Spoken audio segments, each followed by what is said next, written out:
اعوذ باللہ من الشیطان الرجیم بسم اللہ الرحمن الرحیم قال یا بنی لا تقصص رؤیاک علی اخوتک فیکیدوا لک کیدا ان الشیطان للانسان عدو مبین۔ صدق اللہ العظیم۔ سامعین گرامی، گزشتہ درس میں سورت کی ابتدا یعنی تمہید اور ترغیب اور یوسف علیہ السلام نے جو اپنا خواب دیکھا تھا وہ اپنے باپ سے ذکر کیا۔ اس آیت مبارکہ کے اندر حسن تدبیر یعقوب، جب یعقوب علیہ السلام نے اپنے بیٹے کا خواب سنا تو کہنے لگے کہ قال یا بنیا، اے میرے بیٹے، یا بنیا لا تقصص رؤیاک، کہ اس خواب کو علی اخواتک کا بیان نہیں کرنا اپنے بھائیوں کے سامنے۔ یا بنیا یہ تصغیر ہے، یعنی تحبیب۔ فرمایا یا بنیا، اے بیٹے، لا تقصص رؤیاک، رؤیا کا مصدر ہے کہ اے میرے بیٹے اس اپنے خواب کو علی اخوتک بھائیوں کے سامنے بیان نہیں کرنا۔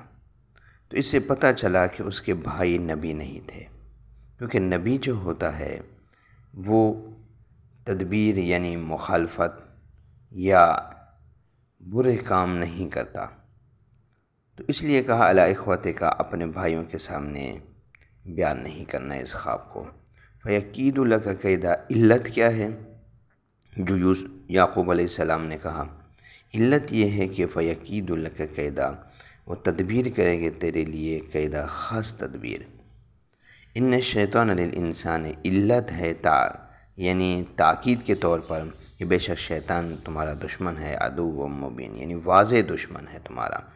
تو اس لیے یہ خواب، کیونکہ جب انسان کو نعمتیں ملتی ہیں تو وہ اگر کسی کے سامنے بیان کرے تو پھر انسان یعنی ایک تو حسد پیدا ہو جاتا ہے، کیونکہ جب وہ اس کی نعمتوں کو سنتا ہے، اس کی قدر و منزلت کو سنتا ہے تو پھر وہ یعنی حسد کرتا ہے اور اس کے خلاف تدابیریں کرتا ہے۔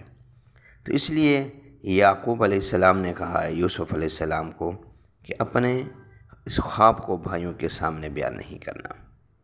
اب یہ ہے کہ خواب جو ہے وہ تین قسم کے ہوتے ہیں۔ ایک ہوتا ہے الہام ربانی، یعنی سچے خواب۔ دوسرا ہوتا ہے حدیث نفس، یعنی دن میں جو باتیں دیکھی ہیں وہ رات کو انسان کا آ جاتی ہیں، یعنی انسان ظہری بدن سے فارغ ہو جاتا ہے اب جب رات کو سوتا ہے۔ تو پھر ایک تو اس کے اندر الہامی یعنی سچے خواب ہو جاتے ہیں۔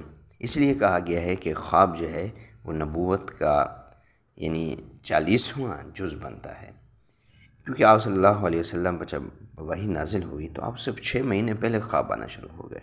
تو اس اعتبار سے کہا گیا ہے، کیونکہ وہ یعنی بعض دفعہ اللہ تبارک و تعالی انسان کو سچے خواب، الہامی باتیں اس کو دکھا دیتا ہے۔ دوسرا ہے حدیث نفس، یعنی دن کو جو چیزیں دیکھی ہیں رات کو وہ ذہن میں آ گئی۔ اور تیسرا ہے تسویل شیطانی، یعنی شیطانی خواب جو ہیں وہ ہیں۔ اگر اس طرح کے کوئی خواب آ جائیں یعنی تسویل شیطانی والے، تو اب اس کا علاج کیا ہے کہ انسان 3 مرتبہ بائیں طرف تھوکے اور تعوذ پڑھیں۔ اور دوسری بات یہ ہے کہ خواب کی تعبیر یہ نہیں کہ جلدی ہو جائے۔ یوسف علیہ السلام کے خواب کی تعبیر 40 سال کے بعد ظاہر ہوئی تھی۔ تو اس لیے فرمایا کہ شیطان جو ہے وہ تمہارا کھلم کھلم دشمن ہے۔ وَكَذَلِكَ يَجْتَبِيكَ رَبُّكَ وَيُعَلِّمُكَ، وَكَذَلِكَ يَجْتَبِيكَ، یہ تسلی یوسف علیہ السلام ہے، یعنی اسی طرح ہم یجتبیک، اللہ فرماتے ہیں کہ ہم نے آپ کو چن لیا ہے۔ تعبیر بعد تدبیر، یعنی تدبیر کے بعد تعبیر۔ تو فرمایا کہ ہم نے آپ کو چن لیا ہے، تیرے رب نے نعمت نمبر یعنی نبوت کے لیے۔ وَيُعَلِّمُكَ مِن تَأْوِيلِ الْأَحَادِيثِ، نعمت نمبر 2 یہ ہے کہ اللہ تمہیں سکھائے گا من تأویل الأحادیث، یعنی باتوں کو ٹھکانے لگانا، یعنی تعبیر رویا کے اعتبار سے معاملات کے نتائج کو فوراً پرکھنا، یہ باتیں اللہ تبارک و تعالیٰ تمہیں سکھائے گا۔ من تأویل الحادیث یعنی باتوں کو ٹھکانے لگانا، معاملات کے نتائج کو فوراً سمجھ لینا۔